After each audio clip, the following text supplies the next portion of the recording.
హరిగోద్దండముగాను గుబ్బ శిఖరం బాలంబి ముక్తావళి వరగంజారుడితోయ బిందువులు గోపాలంగనాపాంగహాసరుచుల్ రత్నజయంబుగాగా విపుల ఛత్రంబు శోభిల్యుత గిరిబిద్దుర్మద భంజియై జలధిరాత్రీన్న ప్రజారంజియై. అదొక అపూర్వమైనటువంటి సన్నివేశం. ఇంద్రుడు ఆకాశంలో నిలబడి పరమకోపంతో చూస్తున్నాడు. ఒక పక్క నుంచి పుష్కరావర్తక మేఘములు వచ్చి కురిసేస్తున్నాయి. కటిక చీకట్లు, మెరుపులు, ఆ వర్షధారలు.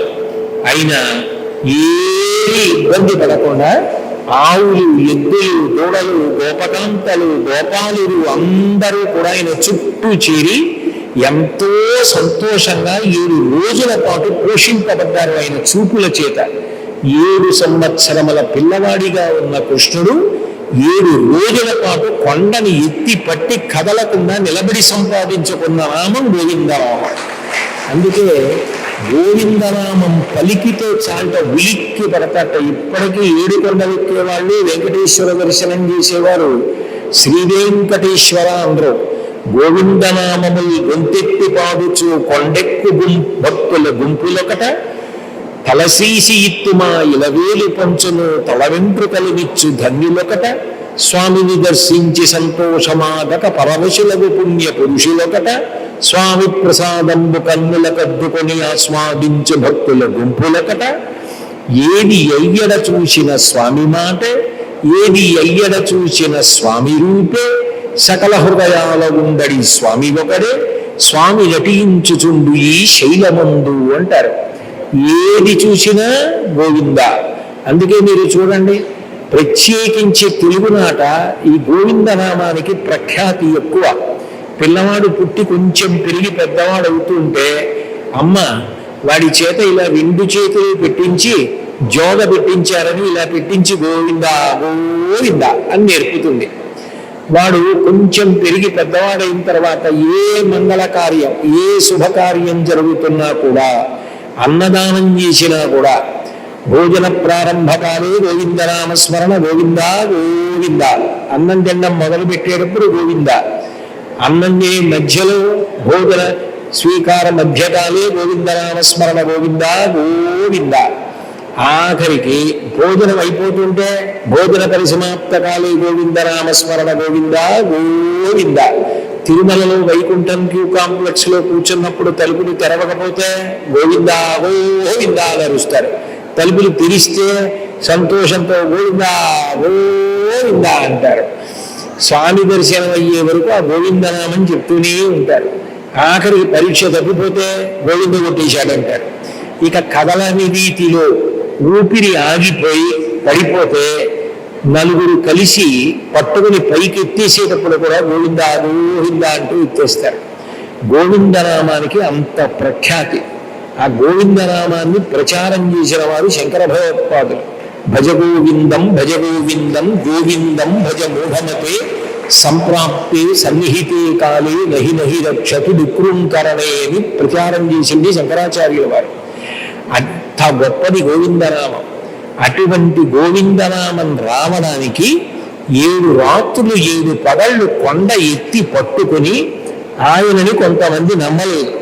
పిల్లవాడు తెలియక మనం లోపలికెడితే కొంతసేపు అయ్యాక ఇంత పెద్ద కొండ పట్టుకోలేకపోతున్నాడని వదిలిస్తే ఎందుకు పలికినాం, బయట ఉంటే వడగళ్ళ దెబ్బలు తగులుతాయి కాబట్టి లోపలికి వెళ్ళకందని చిన్ని కృష్ణుడిని నమ్మకుండా కొంతమంది బయట నిలబడిపోయారు. నమ్మని వాళ్ళని నమ్మమని బ్రతిమాలి తన యొక్క వైభవాన్ని చెప్పి లోపలికి తెప్పించుకుని రక్షించాడు. బావుండీకలు కొండగొడ్డది మహాభారంబు సైరింపగా జాలండోజుని దీని క్రింద నిలువని చింతింపగా బోలదు. ఈ శైలాంబోది జంతు సంయుత ధరాచక్రంబుపై పడ్డల కేలల్లారదు బంధులారు నిలుడి క్రిందం ప్రమోదంబున. ఈ పిల్లవాడు చూస్తే బాలుడు, చిన్నవాడు. కొండ చూస్తే చాలా పెద్దది. ఈ పిల్లవాడు కొండ పట్టుకోలేక వదిలేస్తాడేమోనని మీరెవరూ బెంగపెట్టుకోక్కర్లేదు. సమస్త బ్రహ్మాండములు వచ్చి మీద పడిపోయినా కూడా ఈ కొండకి ఏమీ అవదు. కాబట్టి ఈ కొండని నన్ను మీరు అనుమానించవద్దు. ఈ కొండ కిందకు వచ్చి మీ అందరూ కూడా రక్షణ పొందండి అని నమ్మని వారిని బంధువులారా అని పిలిచి కొండ కింద నిలబెట్టి రక్షించిన వాడు చిన్ని కృష్ణుడు. ఇంద్రుడు 7 రోజులు వాన కురిపించి విసిగెత్తిపోయి ఆపేసి వెళ్ళిపోయిన తర్వాత చిన్న కృష్ణుడు పర్వత శిఖరం మీద కూర్చుంటే ఇంద్రుడు ఆ ఆకాశగంగా జలాల్ని తన వాహనమైనటువంటి ఐరావత తొండానికి స్వర్ణ కలశాలతో పట్టించి చిన్ని కృష్ణుడిని అభిషేకించడానికి బయలుదేరి వస్తుంటే గోవుల తల్లి అయినటువంటి కామధేను సురభి కూడా వచ్చి ఆ రోజున ఇంద్రుడు ఆ సురభి పాలకు పోసి కృష్ణుణ్ణి గోవిందా అని పిలిచాడు. ఎందుకు పిలిచాడు అంటే నోరు ఉన్న మనుష్యులకు కష్టం వస్తే రక్షించమని అడుగుతారు.